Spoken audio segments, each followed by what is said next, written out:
So welcome to my video of building the Minty model by Boot Lane Works, and it appears that the first thing I need to do is cut this 10cm bar of brass in half, well in fact into two 45mm length pieces, so slightly less than half, and to test them into cylinder bits, so back shortly.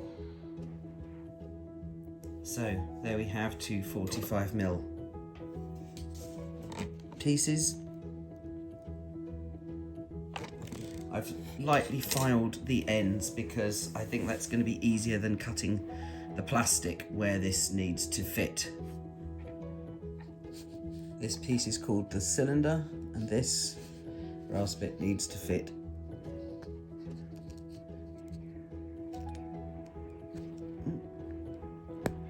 That's it. In a hole made for the purpose just there. Got another one to do.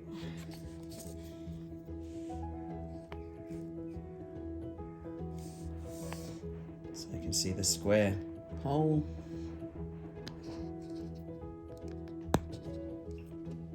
That's clips in there. I'll just see if they're the same length, otherwise I might need to file one more.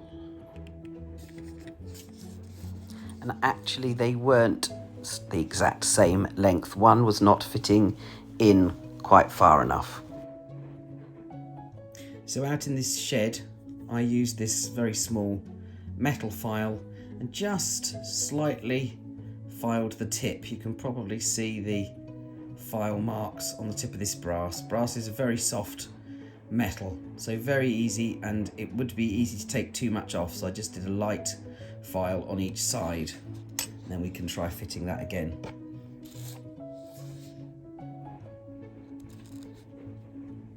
Get that nice firm push. They're the same length now. And the next thing to do is to attach the valve chest covers to the top of the cylinder blocks, which I am going to do with some super glue as recommended in the Minty instructions.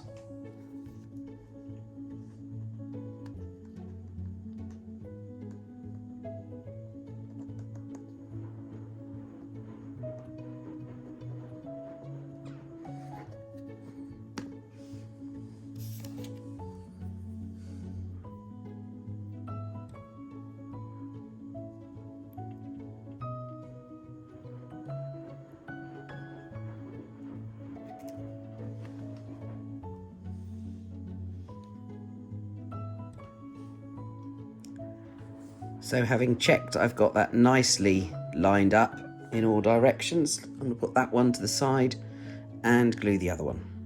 So just to make sure we're sticking this on the right side, it's not the side with the detail on it already. It's going to be one of the two flat surfaces that are between this detail and what will have more detail here. This side has got screw holes, so it's not there. That only leaves this one surface.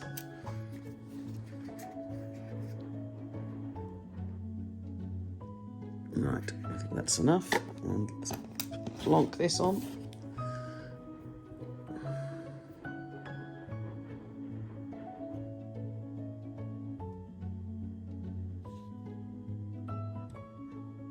Again, checking that from all directions. So let's put that side to dry.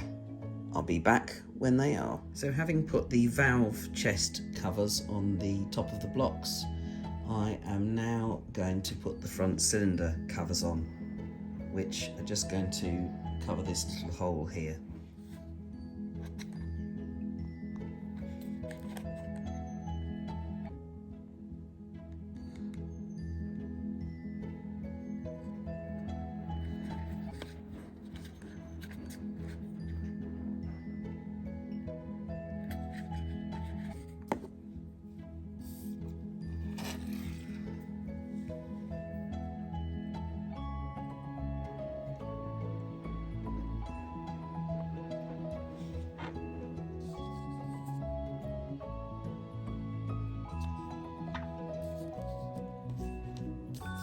repeat the process on the other side.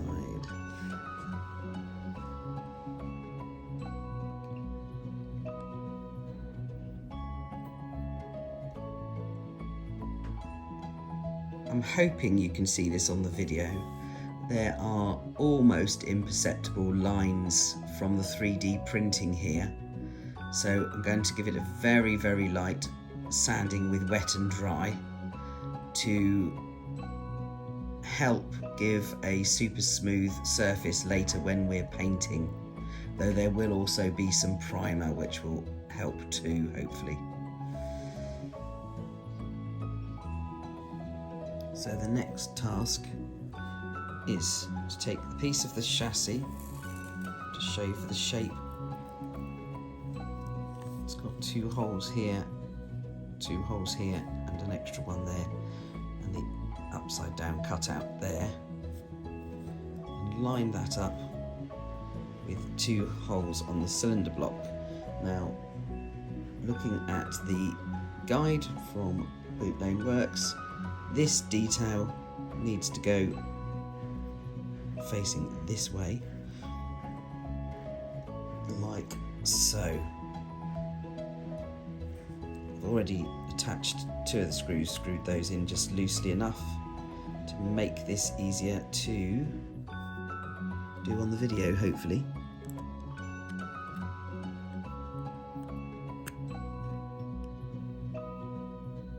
So that's now firmly attached, just need to do the other side. So the next job is to take the front stretcher, that's this piece, and we're going to be using this little hole here at the top, and we're taking the carrier plate, which is this, and we'll be putting this screw into that hole, so there will be a raising there.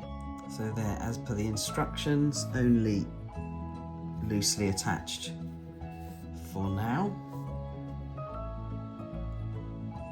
So the next thing is to join the frame plate, this clear acrylic, to the front stretcher in these little holes here. 1, 2 and 3.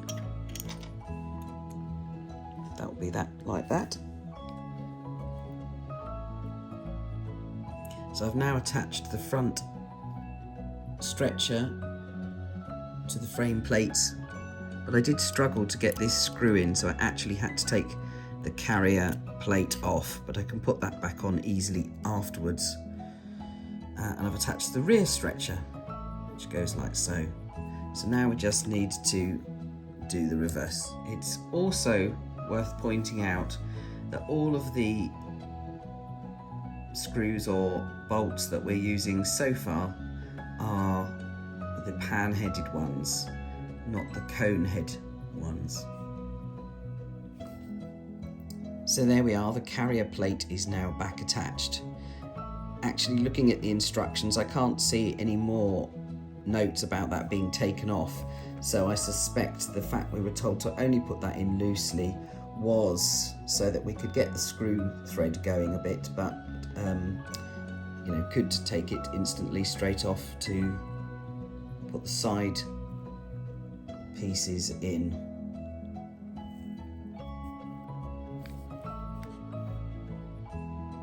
And then the next piece is the motor plate, which is going in here. And that's going to require 2 more screws each side. So there we are, that's the motor plate in place with the 4 screws in. And then finally, there's this motion, if I can get it in focus, motion bracket to fit, which needs to go that way up, I believe, and in these slots here.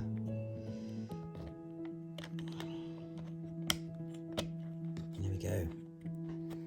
Now there is advice that should one wish to glue that in, I'm not sure whether that's going to be necessary, but to only glue one side in case we do ever need to take it apart. So anyway, there's the basic chassis built. Next job will be priming and painting it. So that will be for another video. I want to add, before closing the video actually, that I was slightly nervous about putting this together, as there are a lot of parts and a lot of terms that I didn't know before building this kit. So I did balance everything together with no screws or bolts to start with, and sent Boot Lane Works a picture to ask if I'd got everything in the right place. And they answered really quickly and are clearly very helpful. They said yes, I had, but they're clearly ready to help anybody that needs it. So very impressed by the service so far of Boot Lane Works, and enjoying the build of Minty so far. And hopefully by me creating some videos that will help future purchasers to be a little bit less nervous than I was. If you're enjoying the idea of this series, please like and subscribe. Thanks for watching. Bye.